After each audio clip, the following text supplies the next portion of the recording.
Bom dia, meus lindos, minhas lindas, tudo bem com vocês? Saudade de vocês, viu? Apesar de vocês não falarem que estão com saudade da gente. É, Eu coloquei lá no grupo do nono A que eu tava morrendo de saudade. Ninguém falou pra mim que tava com saudade de mim. Tô muito triste. Mesmo assim, eu amo vocês. Olha, vamos lá, galera. Como a professora falou nas aulas anteriores, nós vamos dar continuidade e sequência aí às atividades, né? Então, nós vamos falar aí do capítulo 4 da apostila de vocês, tá?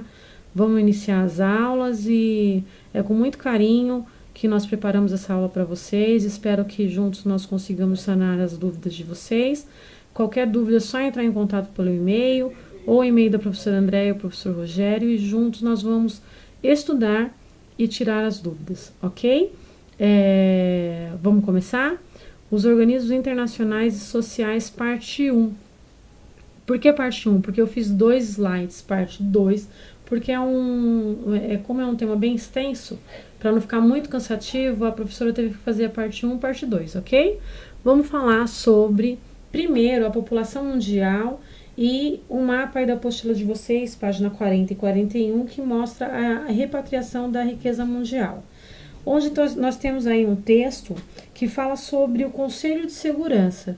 Vocês lendo esses 2 textos aí, vocês vão analisar e entender que não são todos os países que são membros do Conselho de Segurança e não são todos os países que podem ter o poder de voto, de veto, ou seja, não são todos os países que podem dizer se uma ação pode ser dada continuidade ou não, ok? E vale lembrar, aqui no segundo texto, que fala que os países, eu vou ler como está aqui, ó. O mundo não pode prescindir de um Conselho de Segurança que seja capaz de liderar com as graves ameaças à paz. O Conselho de Segurança renovado deveria refletir a emergência de novos atores, em particular no mundo em desenvolvimento, que sejam capazes de contribuir para a superação dos desafios da agenda internacional. Ou seja, eles dizem que o Conselho de Segurança ele tinha que ter novos autores, não só esses países que fazem parte do direito de veto. Ou seja, os países em desenvolvimento também são capazes de contribuir e ajudar no Conselho de Segurança, né? E vale lembrar que, mesmo assim, os países que estão aí, que têm o direito da voz ativa, digamos assim, ainda assim são os países onde tem uma economia alta, uma economia avançada, ok? Vamos seguir? Seguindo aí a apostila de vocês, nós vamos falar sobre as organizações internacionais. Quando falamos em organizações internacionais, o que passa pela cabeça de vocês? Vamos entender um pouquinho. Vamos considerar que as organizações internacionais, elas são organizações constituídas por estados, países e governos, tá? Não são organizações internacionais quando elas são formadas por sociedade civil. Aí elas são chamadas de não governamentais. Quando vocês ouvirem falar uma organização não governamental, é porque ela é formada por uma sociedade civil. Quando nós falamos em organização internacional, vocês entendam que ela é formada por Estado, países e governos, ok? As organizações internacionais, elas são regidas através do quê? De tratados que buscam o quê? Uma cooperação, uma melhoria, seja em condições econômicas, políticas, sociais, dos países membros. Eles tentam fazer com que os países que fazem parte dessa organização tenham uma economia, uma política, um desenvolvimento social saudável, digamos assim, tá bom? Como que surgiu essas organizações? Vale lembrar que ao longo da história, os estados se uniram pelo quê? Pela necessidade de estabelecer mecanismos de convivência, de sobrevivência, de comercialização, que fossem mais duradouras do que a guerra. Por que isso? O que a guerra tem a ver com isso? O surgimento das organizações internacionais, elas tiveram uma manifestação pós Segunda Guerra Mundial. E por que isso? Porque os países eles precisavam se estabelecer economicamente, né, financeiramente, e para isso eles precisavam o quê? De um surgimento de uma organização, um surgimento de uma unificação. Então, as consequências sociais, políticas, econômicas e ambientais que foram decorrências das duas guerras, Primeira e Segunda Guerra Mundial, fizeram essa busca aí de estratégias mais eficientes, né?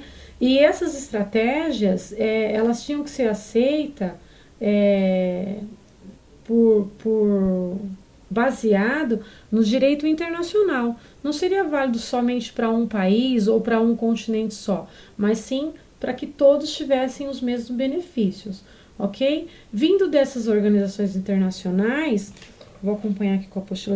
E eu não, deixa eu focar aqui. Quando foi que surgiu aí uma das primeiras organizações internacionais? Nós vamos falar sobre a ONU, né, uma das mais importantes organizações que nós temos aí pelo mundo. Vocês já ouviram falar na ONU, né? E vale lembrar que a ONU ela também foi uma organização mundial nos finais da Segunda Guerra Mundial, fundada em 1945, com o propósito do quê? De facilitar também a cooperação e promover direito e segurança internacional, direitos humanos. Quando a gente fala de direitos humanos, diretamente se liga à ONU, né? Então foi pós Segunda Guerra Mundial que surgiu aí uma organização tão importante como a ONU.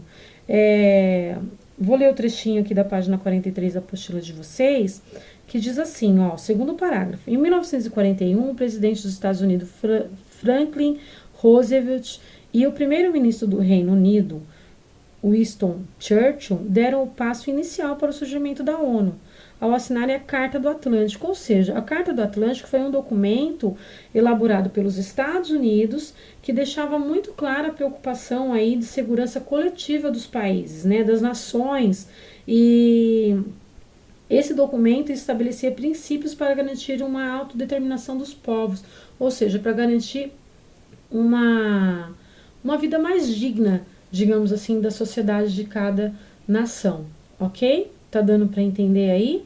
Posso continuar?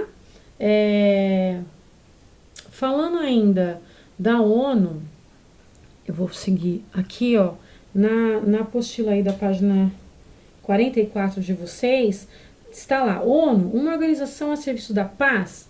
Isso acontece? Ela é a serviço da paz mesmo? É válida aí para o serviço da paz? O que acontece com a ONU diante dos países aí de primeiro mundo, né? Vale lembrar que o crescimento da ONU, o crescimento dos países subdesenvolvidos, os países pobres, ele foi muito importante. Após a década de 1960, com a intensificação do processo de descolonização afro-asiático, houve um grande número de países se inscrevendo na ONU. E isso fez com que os países do terceiro mundo fossem os majoritários na ONU.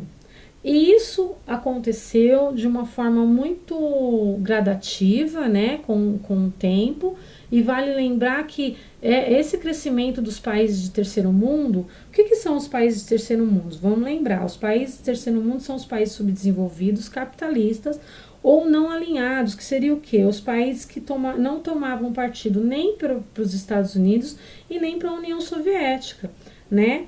Então, esses países, eles se tornaram como se fosse a voz da ONU.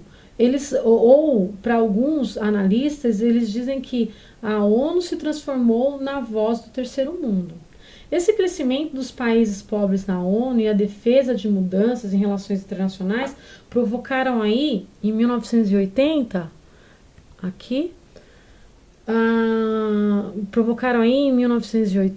uma preocupação muito grande nos governos de Margaret Thatcher e do governo Ronald Reagan. Eles fizeram de uma forma tão estratégica que eles começaram a fazer empréstimos para os países subdesenvolvidos, países de terceiro mundo, mas com o intuito não de serem bonzinhos, mas sim de fazer com que eles ficassem em uma dívida com eles, né? Então, uma vez que a ONU foi criada pelos Estados Unidos, lá na Carta do Atlântico, e com essa preocupação aí, né, entre aspas, com os demais países, uma vez que esses países do terceiro mundo começou a criar uma voz ativa, o que eles fizeram? Eles tentaram reverter isso. Por quê? Porque os países aí do Reino Unido e os Estados Unidos, eles sempre querem estar à frente, eles sempre querem estar no topo, né? Não só da economia, mas também no topo de vozes aí sobre essas organizações. Então, esses dois governos, eles fizeram de uma forma geral com que os países pobres ficassem em dívida com empréstimos oferecidos, né? Com isso, e é lógico que esses países pegaram esses empréstimos, com isso eles acabaram ficando o quê? Dependentes desse movimento, desse governo neoliberalista. Vamos lembrar o que é o governo neoliberalista. É o governo que regulador, assistencialista, que controla o mundo do mercado econômico. Tudo bem aí? Tá dando para entender um pouquinho? Posso dar continuidade para a próxima aula? Então, vale lembrar que, vamos relembrar, que a ONU é a Organização das Nações Unidas, ela tem aí em torno de 190 países membros. E uma coisa que eu não falei para vocês, além desses 190 países membros, temos aí o Estado do Vaticano e a Palestina também, tá? Vou colocar para vocês que a sede dela está em Nova York e, como eu disse, é uma das organizações mais importantes do mundo, tá bom? Agora eu vou finalizar essa aula e vou dar início à segunda parte da aula para vocês, onde nós vamos falar sobre o quê? Sobre a Organização Mundial do Comércio, mas isso vai ser na segunda parte, onde vocês vão dar seguimento à aula, tá bom? Por enquanto, muito obrigada. Falem meu nome, em nome do professor Rogério, e estamos à disposição. Um grande abraço a todos.